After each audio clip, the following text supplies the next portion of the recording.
Picture this. You are walking through a crowded cafeteria or maybe a busy train station. Everything is normal until you trip, just a little stumble, barely a second long. But in your mind, time stops, your face flushes hot, your heart rate spikes. You are absolutely convinced that every single person in the room just saw you, and that they are all silently laughing at you.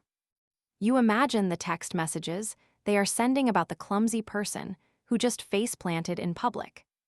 Or maybe it is not a physical trip, maybe it is a bad haircut. A stain on your shirt that you didn't notice until you left the house. Or a joke you told at a party that landed with total, deafening silence. In that moment, you feel like you are standing under a massive, blinding stadium spotlight. You feel exposed, scrutinized, and endlessly judged. But here is the shocking truth. Nobody cares, really. Nobody is looking at you. Nobody is laughing at you. And in the rare event that someone did notice, they forgot about it roughly 5 seconds later. This intense feeling of being watched and judged is a well-documented psychological phenomenon. It is called the spotlight effect, and it is the root cause of almost all of your everyday social anxiety. Today, we are going to explore why your brain creates this invisible spotlight, the famous experiment that proved just how little people actually care, and how you can use this knowledge to unlock a massive level of social confidence. To understand why we do this, we have to talk about something called egocentric bias. As human beings, we are trapped inside our own heads. We experience the entire universe from exactly one perspective, our own. Because you are the undisputed center of your own universe, it is incredibly easy to accidentally assume that you are also the center of everyone else's universe. You know exactly how long you spent doing your hair this morning. You know exactly how anxious you felt delivering that presentation. But other people do not have access to your internal monologue. They only see a brief, passing glimpse of you. Yet, because your internal experience is so loud to you, you assume it must be loud to everyone else. In the year 2000, a team of psychologists at Cornell University decided to put this theory to the test. They conducted what is now famously known as the Barry Manilow T-shirt experiment. The researchers gathered a group of college students and forced them to wear a highly embarrassing T-shirt.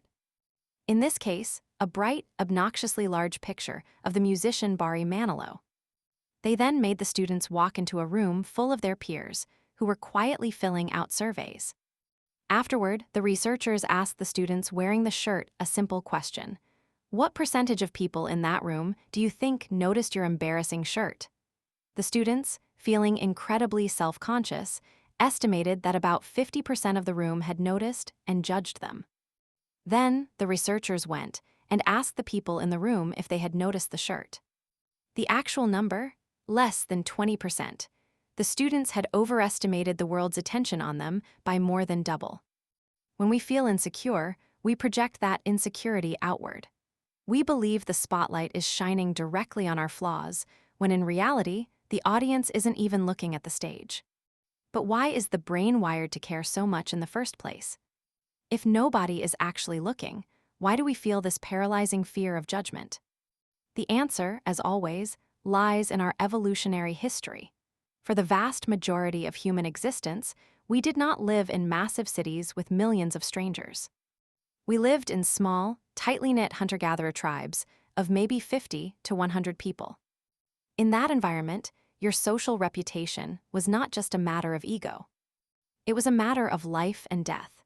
If you did something embarrassing or foolish or offensive and the tribe rejected you, you were exiled.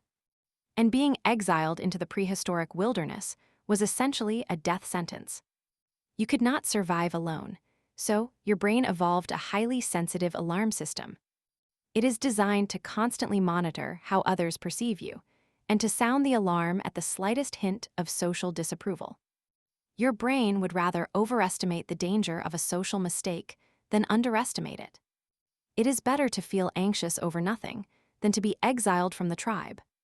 But today, you do not live in a tribe of 50 people. You live in a world of 8 billion.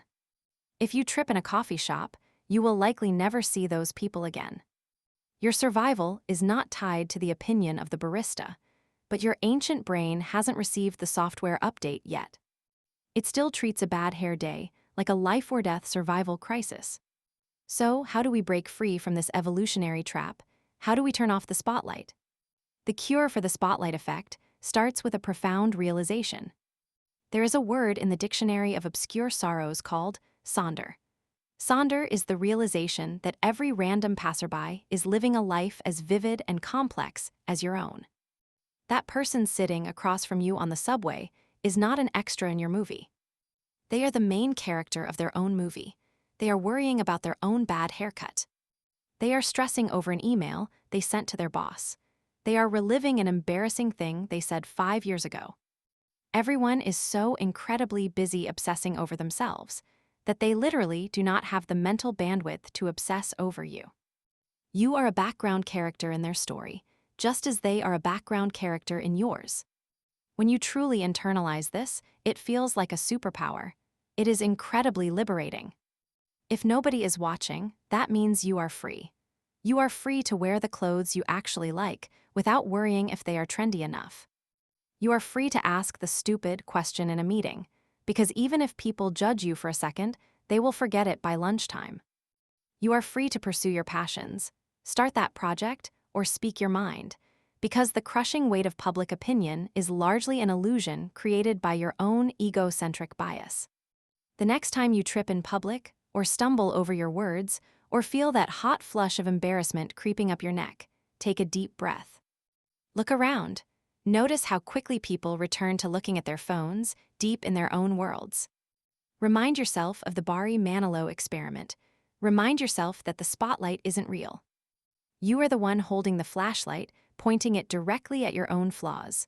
All you have to do is turn it off.